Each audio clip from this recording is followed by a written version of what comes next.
back. Today we are going to from Nuwakot, Sri Sita Secondary School. हामी आज फेरि सेतीबाडा माध्यमिक विद्यालयमा आइडी कार्ड बनाउनको लागि फेरि यस कर्णाली तिला कर्णाली नदीको बाटो छालै छाल हुँदै हामी फेरि जाँदैछौँ श्री सेतीबाडा सेकेन्ड माध्यमिक विद्यालयमा आइडी कार्ड बनाउनको लागि। हेर्न सक्नुहुन्छ गाइजहरू, यहाँ चाहिँ हामी चाहिँ भर्खरै यहाँदेखि खोला तरेर लागिसकेका छौँ। यो चाहिँ हाम्रो स्कुल रहेको छ माथि, तर चाहिँ हामी चाहिँ त्यो बाटो लामो हुने भएको कारणले गर्दाखेरि यो बाटो छोटो बाटोमा गइरहेका छौँ। हेर्नुहोस् गाइजहरू, हामी दुईजना चाहिँ है ल यो देख्न सक्नुहुन्छ बिहानीको घामको किरणसँगै।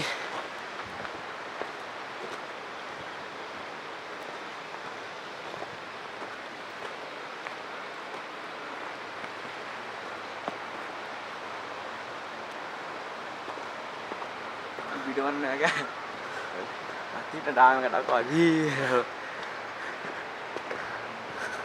त्यो डिएसएलआर हो के?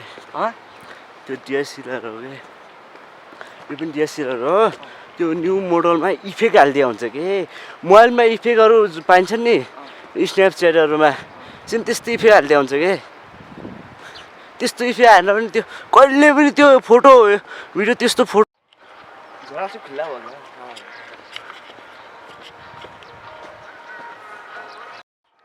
हामी बाटै हिँड्दै गरेको छ।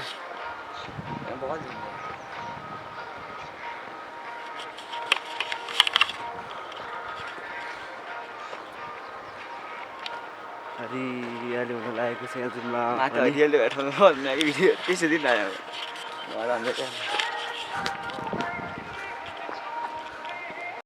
त्यो आइडी कार्ड आइस वाच मगान म आइदिउँला एकचोटि छिटो मगाइस सुर्खेत पाइयो भने पाइयो, नपाइयो भने मगाइदिउँला।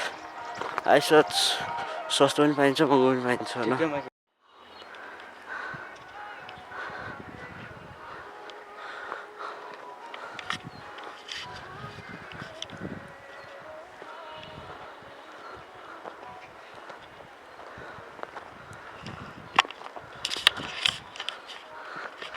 गाइजहरू उकालो रहेछ, थाकियो हो दिनको चर्को घाममा खुबै थाकियो।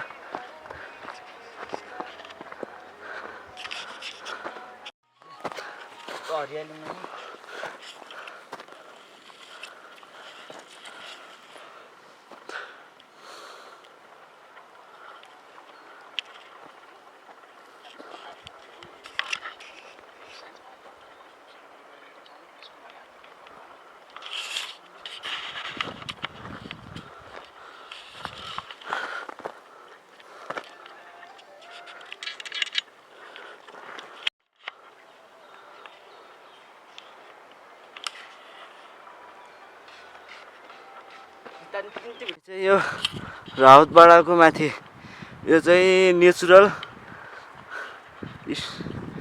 स्ट्यान्ड प्लेस भनिन्छ यसलाई। यता चाहिँ हेर्न सक्नुहुन्छ, यता चाहिँ अलि पानीको अभावले गर्दाखेरि यहाँ केही हुन सकेको छैन यो साइड पनि, तर त्यो पारिको साइड जङ्गल भएको कारणले गर्दा धेरै हरियाली भइसकेको छ।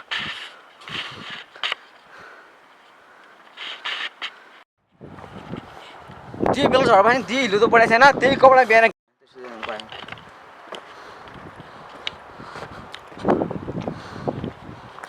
कास डलाएको छ यार मान्छे जस्तो।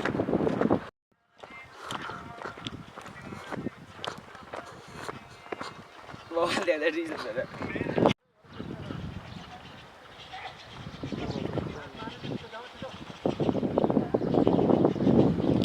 सेतीबाडामा पुगेर फर्किनु लागेको शेरमा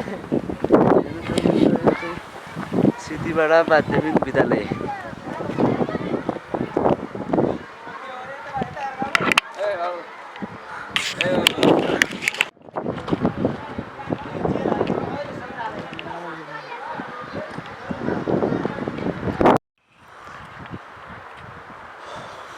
यो चाहिँ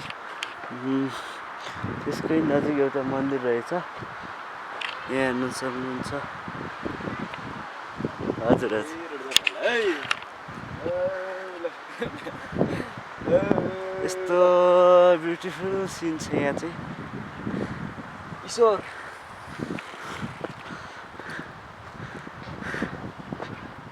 खडी लागेर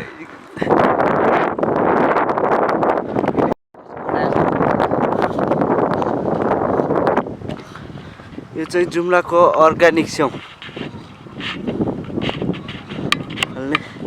हल्ले उमा छ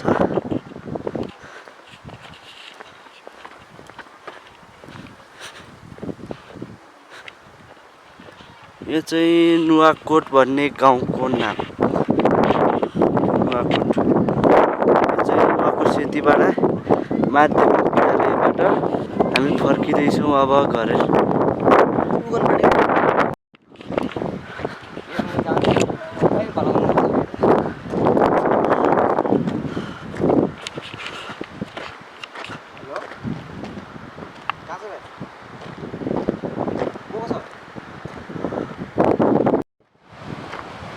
यो सापल्ली गाउँ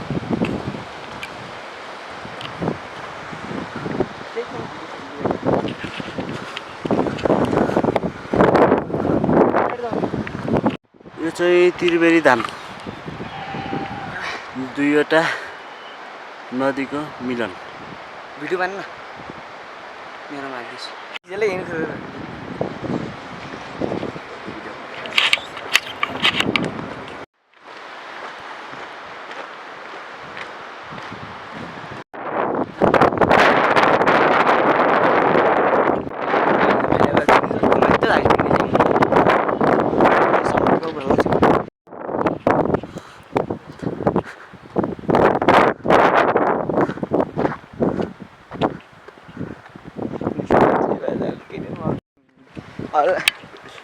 अब थाहा भएन मैले फोटाएर भिडियो हालिदिएस् छिटो यसै गरेर जाने हो